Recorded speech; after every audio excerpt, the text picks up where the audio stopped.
Hello traders, welcome back to my YouTube channel SB trader zone live में। और आशा करता हूं आप सभी लोग सही होंगे। और आप लोग सोच रहे होंगे कि इतने दिनों से कोई वीडियो क्यों नहीं आ रही है। मैं आपको बता दूं कि होली की छुट्टियां मार्केट में चल रही थी, इंडियन मार्केट में। और मैं भी अपने होली के त्यौहार को अपने दोस्तों, अपने परिवार और अपने रिश्तेदारों के साथ मना रहा था। और आशा करता हूं कि आपने भी अपने इस त्यौहार को अपने परिवार, अपने दोस्तों के साथ में सही तरह से मनाया होगा और अच्छे से खुशियां मनाई होंगी मिलकर के। और एक संकल्प लिया होगा कि आने वाले समय में मैं एक अच्छा कामयाब व्यक्ति बनूंगा, जिससे अपने और अपने परिवार की सभी सपनों को पूरा कर सकूं। चलिए शुरू करते हैं अपने बैंक निफ्टी और मिड कैप निफ्टी के एनालिसिस को कि मार्केट में आज क्या हुआ था और मार्केट में कल क्या हो सकता है। 100% प्रोबेबिलिटी नाम की कोई चीज़ नहीं होती है। एक प्रोबेबिलिटी निकल के आती है जिसमें हम 70-80%, 90% सही होते हैं और उसी तरह से हम अपने एनालिसिस को शेयर करता हूँ। और आने वाले समय में हो सकता है कि मुझे ऐसा ही आप लोगों का साथ बना रहा और आपका सपोर्ट बनता रहा तो एक अच्छा कामयाबी की तरफ मेरा कदम अग्रसर है। चलिए सबसे पहले शुरू करते हैं बैंक निफ्टी से। बैंक निफ्टी में सबसे पहले 4 घंटे के टाइम फ्रेम पर आप देखेंगे, जो कि बड़े टाइम फ्रेम पर आप देखते हैं कि एक ट्रेंड लाइन का ब्रेकआउट हुआ था और यहाँ पर ये सस्टेन कर रहा था, जिससे हो सकता है कि ये सेलर ट्रैप हो जाए और इसमें एक अच्छा हमें बाइंग की तरफ मोमेंटम मिले आने वाले समय में। और हमें ऐसा लग भी रहा है कि ये बाइंग की तरफ जा सकता है, क्योंकि इस लेवल को इसने ब्रेकआउट दिया है और 4-5 दिनों से ये सस्टेन कर रहा था, उसके बाद में रिवर्स होने के चांस है।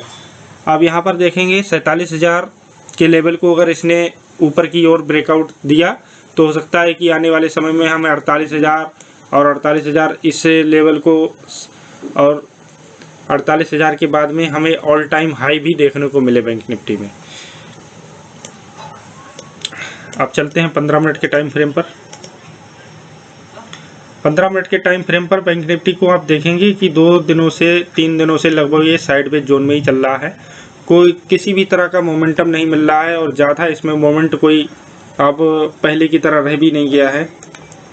पहले बैंक निफ्टी में बहुत ही अच्छा मूवमेंट आया करता था, अब हमें कभी कभी बैंक निफ्टी में इतना अच्छा मूवमेंट देखने को मिलता है, वरना इस इंडेक्स में अब ज़्यादा अच्छा मूवमेंट देखने को नहीं मिलता है। बैंक निफ्टी में आप देखेंगे 15 मिनट के टाइम फ्रेम पर जो प्रीवियस डे का क्लोजिंग लेवल था, उसी पर आकर के इसने गैप डाउन ओपनिंग किया और वहाँ से एक 15 मिनट की स्ट्रॉन्ग ग्रीन कैंडल बाइंग की तरफ बनाई और उसके बाद में प्रीवियस डे के क्लोजिंग पर ये यहीं पर सस्टेन होने लगा और पूरा दिन साइडवेज हो गया। 3 मिनट के टाइम फ्रेम पर चलते हैं इंट्राडे लेवल पर।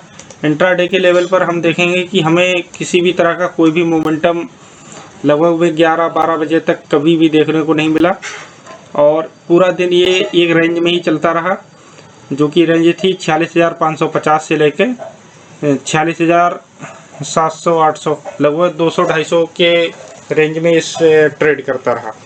एक स्कैल्पर की तरह एक छोटे छोटे मोमेंटम मिल सकते थे, जो कि मैं ज़्यादा स्कैल्पर की तरह सोचता नहीं हूँ। और स्कैल्पर जो होता है, जो वो रिस्क लेता है और छोटे से ही प्रॉफिट को बुक करता है। मुझे ऐसा लगता है कि जब हमें ज़्यादा बड़ा मोमेंट ना मिले तो फिर मैं उस तरह से रिस्क रिवॉर्ड को फॉलो करता हूँ, 1:2, 1:3 इस तरह के रिस्क रिवॉर्ड को मैं फॉलो करता हूँ। और जब मेरा सेटअप बनता है मैं तभी ट्रेड लेता हूँ। और आप देखें कि बैंक निफ्टी में कोई भी ट्रेड लगभग में आज नहीं बना। जिस तरह से ये सेटअप मेरा चलता है उसी तरह से मैं देखूंगा कि इस इंडेक्स में मेरा कोई सेटअप ही नहीं बनाता, जिससे मैंने बैंक निफ्टी में कोई आज ट्रेड ही नहीं किया। और चलते हैं अब निफ्टी की तरफ। बैंक निफ्टी में आपको बता दूं, मैं अगर इसने यहाँ पर ये सपोर्ट लेवल की तरह ये सस्टेन कर रहा है, अगर इसने कल हो सकता है कि बुलिश मार्केट ओपन हो। मुझे तो यही हाई चांस लग रहे हैं कि मार्केट कल बुलिश ओपन हो सकता है, क्योंकि प्राइस एक्शन बता रहा है कि बुलिश ओपन होने के चांस हैं। और अगर ओपन हुआ और 46,800 850 के लेवल के ऊपर हुआ तो इस लेवल को एक बार 46,980 के लेवल को एक बार ये ब्रेक कर गया तो एक हमें अच्छा खासा बाइंग की तरफ मोमेंटम मिल सकता है। उसके लिए अब हम देखेंगे निफ्टी 50 की तरफ। निफ्टी 50 में आप देखेंगे 4 घंटे के टाइम फ्रेम पर आप देखेंगे एक ट्रेंड लाइन भी आ रही थी और इस लेवल को इसने भी ब्रेक डाउन दिया था। इसमें दो तरह के लेवल इसमें ब्रेक डाउन दिया था, देखेंगे आप। एक ही ट्रेंड लाइन थी और इस ट्रेंड लाइन के बाद में एक सपोर्ट लेवल था बड़े टाइम फ्रेम पर, जो कि इसने पहले इस ट्रेंड लाइन को ब्रेकआउट दिया, सेलर यहाँ पर आए। उसके बाद में इस सपोर्ट जोन को भी ब्रेक डाउन दिया, यहाँ पर भी सेलर आए। और उसके दूसरे दिन ही यहाँ पर देखेंगे 2-3 दिनों के बाद भी सेलर का एसएल यहाँ पर हिट हो गया है।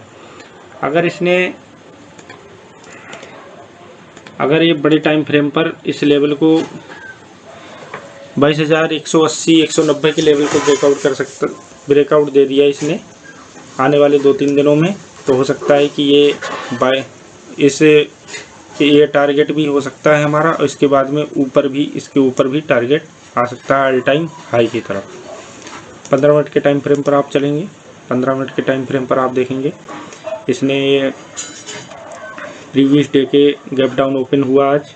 उसके बाद में एक 15 मिनट की शार्प बाइंग कैंडल बनी। उसके बाद में ये पूरा दिन साइडवेज जोन में ही चला गया और हमें लगभग मैं आपको बोलता हूँ कि स्कैल्पर की तरह आप तो इसमें ट्रेड कर सकते हैं, लेकिन उस तरह का एक शार्प मोमेंट नहीं मिला जो ऑप्शन बाइंग के लिए चाहिए होता है।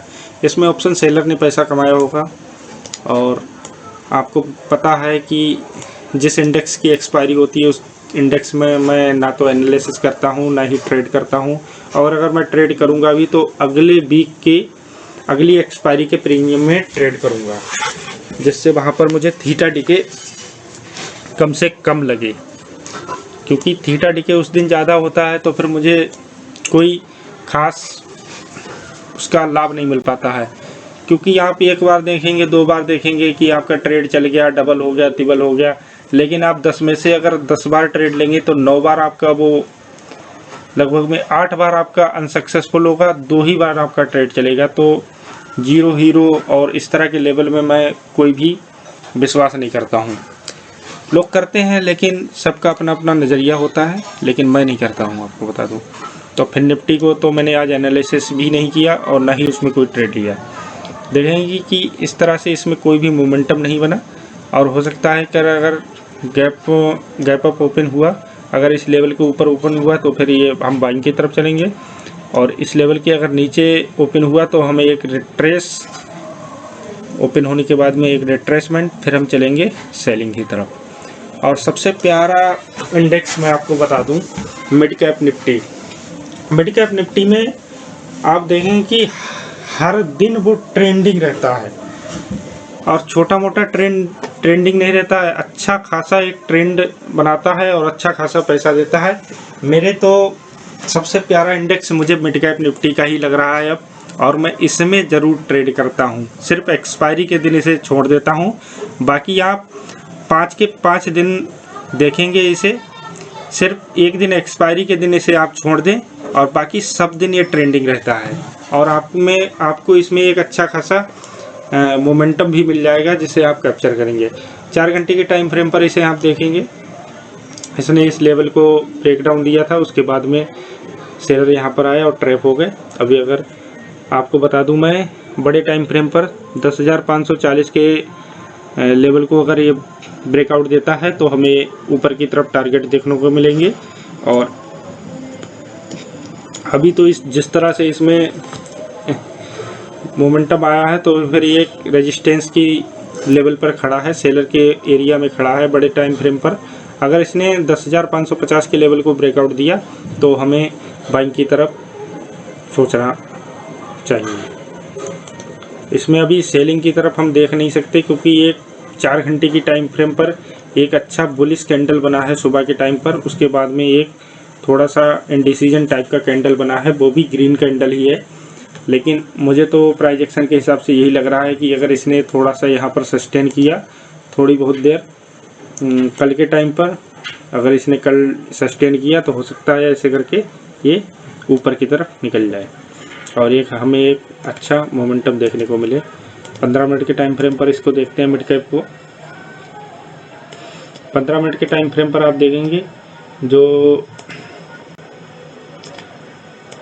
उसके पिछले दिन ये साइडवेज ही रहा था क्योंकि इसकी एक्सपायरी थी, उस दिन ये इंडेक्स साइडवेज ही रहा था। और बाकी आप देखेंगे किसी भी दिन इसको उठा लें ये ट्रेंडिंग ही रहा है। पिछले कई दिनों से आप देखोगे, मैं तो इसे काफ़ी दिनों से ट्रेड करता हूं और आप कहीं का भी ट्रेंड उठा लें ये हमेशा ही ट्रेंडिंग मार्केट में रहता है। अच्छा खासा ट्रेडिंग करने के लिए एक बहुत ही अच्छा, अगर ऑप्शन बायर हैं आप तो एक अच्छा इंडेक्स है, इसमें आप ट्रेड कीजिए और इससे इंडेक्स को खूब परखिए, इसमें इसके बिहेवियर को देखिए। और बहुत ही इस इंडेक्स को मैं इसलिए ट्रेड करता हूं क्योंकि इसमें बहुत ही कम स्टॉप लॉस, 150 रुपये, 300 रुपये, 250 रुपये, इस तरह की स्टॉप लॉस में एक अच्छा मोमेंटम हमें देखने को मिल जाता है। रिस्क रिवॉर्ड काफ़ी अच्छा हमें बेहतर देखने को मिल जाता है, 1:3, 1:4, 1:5 तक की हमें यहाँ तक की रिस्क रिवॉर्ड मिल जाता है और मुझे तो बहुत ही अच्छा इंडेक्स लगा ये। चलिए अब हम आपको बताते हैं, इसने प्रीवियस डे के सपोर्ट लेवल को यहाँ पर ये ओपन हुआ, उसके बाद में 15 मिनट के टाइम फ्रेम पर एक हमें अच्छा बुलिश कैंडल देखने को मिला। उसके बाद में मैंने एक ट्रेड 3 मिनट के टाइम फ्रेम पर मैं आपको बताता हूँ मैंने कहाँ पर ये ट्रेड लिया था। मैंने सबसे पहला एक ट्रेड इस लेवल पर लिया था प्रीमियम को देख करके। अगर आप ऑप्शन में ट्रेड करते हैं तो ऑप्शन के ट्रेड में जो इंडेक्स का चार्ट है उसको देखने के साथ साथ में ऑप्शन का भी चार्ट देखना चाहिए, हमें प्रीमियम का चार्ट भी देखना चाहिए, कॉल और पुट दोनों चार्ट देखने चाहिए। किसी भी इंडेक्स में अगर आप ट्रेड करते हैं तो इंडेक्स के चार्ट को देखते भी रहना चाहिए, उसके साथ में कॉल और पुट दोनों के चार्ट लगाएं और उन दोनों के प्रीमियम चार्ट में देखें कि अगर कोई भी इंडेक्स ऊपर की तरफ बाइंग की तरफ जा रहा है तो देखें कॉल का प्रीमियम बढ़ रहा है कि नहीं बढ़ रहा है। अगर कॉल का प्रीमियम नहीं बढ़ रहा है तो उसमें एक ट्रैप की तरह उस चार्ट को ट्रैप करने के लिए आपको तैयार है और आप उसमें ट्रेड ना ही लें। जब से मैंने प्रीमियम के चार्ट को देखने लगा हूँ, एनालिसिस करने लगा हूँ, तब से मेरी एक्यूरेसी 80% 90% लगभग में हो गई है। सबसे पहले मैं आपको बताता हूँ, मैंने एक बुलिश कैंडल देखा, उसके बाद में ये शार्प सुबह के टाइम पर मैंने आपको कई बार बताया है कि कोई भी प्राइस एक्शन नहीं होता है, रैंडमली बाइंग सेलिंग होता है और कोई भी प्राइस एक्शन नहीं बनता है। सुबह मैंने आपको बता दूं, मैंने एक चार्ट यहाँ पर एक वो लिया था ट्रेड, इस ट्रेंड लाइन को देखने के बाद में इस ट्रेंड लाइन को मैंने यहाँ पर किया और मुझे एक चीज़ यहाँ से बाइंग देखने को मिली, फिर दोबारा मुझे यहाँ से बाइंग देखने को मिली। तीसरी बार जब मुझे यहाँ पर ट्रेंड लाइन पर ये पिन बार और स्ट्रॉन्ग बुलिश कैंडल देखने को मिला तो फिर मैंने यहाँ पर ट्रेड लिया और लगभग में मुझे एक अच्छा खासा, बहुत अच्छा खासा नहीं, बहुत अच्छा मुझे रिवॉर्ड देखने को मिला। यहाँ तक तो प्रीमियम नहीं बढ़ रहा था, लेकिन जैसे ही इस कैंडल को इसने हाई ब्रेक किया तो इन दो कैंडलों में इतना मुझे अच्छा रिवॉर्ड देखने को मिला जिसका आपको कुछ बता नहीं सकता। 1:5 मैंने इसमें निकाला, इस ट्रेड में केवल और केवल मेरा 300 रुपये का वो था और मैंने लगभग में 1500 रुपये का प्रॉफिट निकाला, इसमें 1300-1400 1500 रुपये का प्रॉफिट इस एक ट्रेड से। और मुझे तो वहीं पर अपना ट्रेड ख़त्म कर देना चाहिए था, लेकिन मैं रुका रहा थोड़ी देर क्योंकि निफ्टी और बैंक निफ्टी दोनों साइडवेज थे और मुझे भरोसा था कि मिड कैप में अच्छे खासे मोमेंटम देखने को मिलते हैं।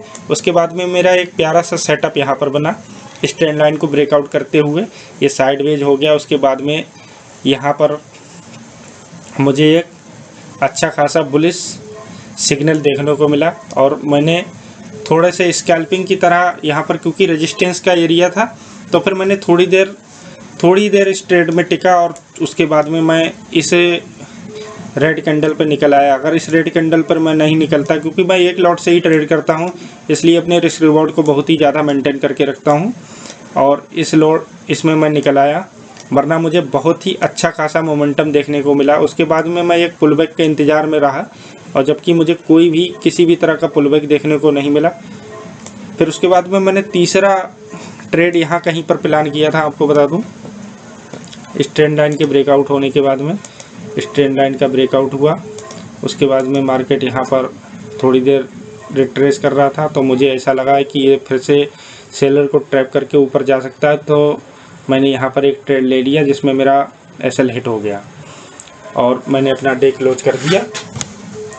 आज मेरा लगभग में पीएनएल लगभग में 1000 रुपये के प्रॉफिट में पीएनएल था, 1000-1200 रुपये ब्रोकरेज वगैरह काट करके, और अच्छा खासा मैं ऐसे ही अनुभव मेरा बना रहा। तो फिर थोड़े ही दिनों में मैं अपना कोर्स भी दूंगा, और जब जो भी कोर्स होगा वो मेरा टोटल ही फ्री होगा।